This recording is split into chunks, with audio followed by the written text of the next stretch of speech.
Exercício 14 do capítulo 3 diz o seguinte: o valor de uma máquina agrícola, perdão, adquirida por US$ 5.000 sofre nos primeiros anos depreciação, desvalorização linear, ou seja, nossa função afim ou desvalorização constante também estaria aplicado aqui. Tá bom? De US$ 240 por ano até atingir 28% do valor de aquisição, estabilizando-se em torno desse valor mínimo. Letra A, qual é o tempo transcorrido até a estabilização de seu valor? Ou seja, a primeira pergunta que eu te faço é quanto que é 28% de US$ 5.000? E aí a questão é, primeiro você tem que saber escrever 28%, então, ou seja, nada mais é do que 28 por 100, tá bom? 28% por 100, tá bom? Então, ou seja, 28% de 5.000 nada mais é do que 28 por 100, né? 28 dividido por 100 vezes 5.000. E aí tem dois zerinhos aqui, ó, que você já pode eliminar. E aí você vem aqui, ó, 5 vezes 8, 40, vai 4. 5 vezes 2, 10, com os 4 que foram 14. Repete esse zero aqui. E aqui está a nossa resposta, tá bom? Então, ou seja, 28%. Vamos anotar aqui para a gente não esquecer. 28% de 5.000 é igual a 1.400. E aí ele pergunta qual é o tempo transcorrido até a estabilização. Primeiro, vamos descobrir qual é a nossa lei que está desvalorizando a nossa máquina agrícola. Chama atenção que a nossa máquina agrícola vale 5.000. Então, ou seja, é como se a nossa F de zero fosse igual a 5.000. Por quê? Porque quando eu compro, ou seja, não transcorreu nenhum ano, então a minha máquina está zeradinha, ela vale US$ 5.000. A cotação do real deve estar aproximadamente R$ 5 nos dias de hoje, que eu estou gravando a aula.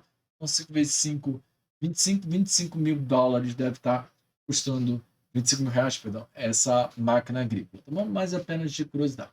E ela desvaloriza algo em torno de US$ 240 ano, então seja menos 240x. Então, seja, no primeiro ano eu vou tirar 240, no segundo, no terceiro e no quarto, 4 vezes 240 e assim por diante. E existe um ano em que ela vai atingir o valor de 28%. Qual é esse ano que ela vai atingir esse valor de 28%? Então, ou seja, a minha f de x, nesse ano que ela atingir a desvalorização até 28%, ela vai passar a custar 1.400. Então, ou seja, existe um X associado a esse 1.400. Então, eu vou colocar aqui, ó, 1.400, que é o valor que eu quero descobrir, vai ser igual a 5.000, que é a minha função, menos 240x. Então, eu vou colocar menos 240x é igual a 1.400 menos 5.000. E simplesmente eu posso pegar invertido também, sem nenhum problema.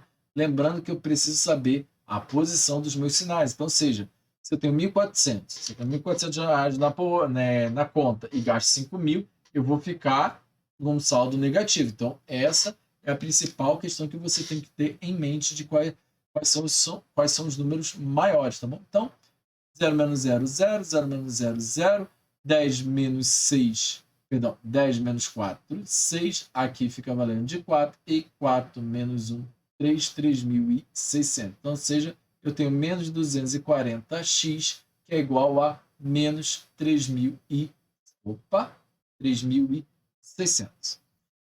Tenho menos de ambos os lados, eu posso multiplicar por menos 1 para facilitar a conta, e aí eu vou ficar então com x igual a 3.600 dividido por 240. E primeira coisa que eu faço, já elimino um zero de cada lado. 360 e 24 eu posso simplificar por 2. A metade de 36 é 18, então fica 180 dividido por 12. Posso novamente simplificar por 2, vou ficar com 90 dividido por metade 6. Posso simplificar novamente por 2, vai dar 45 dividido por 3. E essa aqui eu posso dividir por 3, que dá 15, né? 15 vezes 3, 45. Então, eu chego à conclusão de que meu x vale 15. Então, o tempo transcorrido até a estabilização de seu valor é de 15 anos, porque o nosso x está bem aqui, ó, valorização linear nos anos, né? Ou seja, ela está transcorrendo em anos, né? 240 por ano, tá bom? Então, ela demora 15 anos, tá bom? O meu x em 15 anos. E aí ele pergunta qual é o valor mínimo da máquina. A gente já calculou, tá bom? O valor mínimo da máquina é de $1.400, então você põe o US e o cifrão aqui. E por fim ele pergunta, faça um gráfico que represente a situação descrita no problema. Então, primeira coisa que eu vou fazer os nossos eixos cartesianos, tá bom? Nossos eixos bem aqui. O nosso x, ele vale os anos, tá bom? Eu posso botar x anos, também não tem problema. Mas, e o nosso eixo y, ele está em, perdão, não em real, em dólar. US, né? In States, em dólar. E aí, lembrando que 15 anos, que é o nosso marco aqui, que a gente descobriu, a nossa máquina ela vale $1.400. Então, tá, deixa bem. E quando ela está zeradinha, novinha em folha, ela vale 5.000. Ou seja, aqui ó, no nosso marco zero, ela vale 5.000. Se trata de uma função decrescente, ou seja, eu posso ligar daqui até aqui. Só que quando chega nos 15 anos, ela estabiliza, ou seja, ela vira uma função constante. Então, está aqui ó, a marca da nossa função constante. Então, apenas de curiosidade, que de 0 a 15 ela é uma função decrescente e de 15 adiante ela é uma função. Isso aqui é apenas um comentário. Aqui o gráfico da nossa letra C. Te desejo uma boa semana e um forte abraço.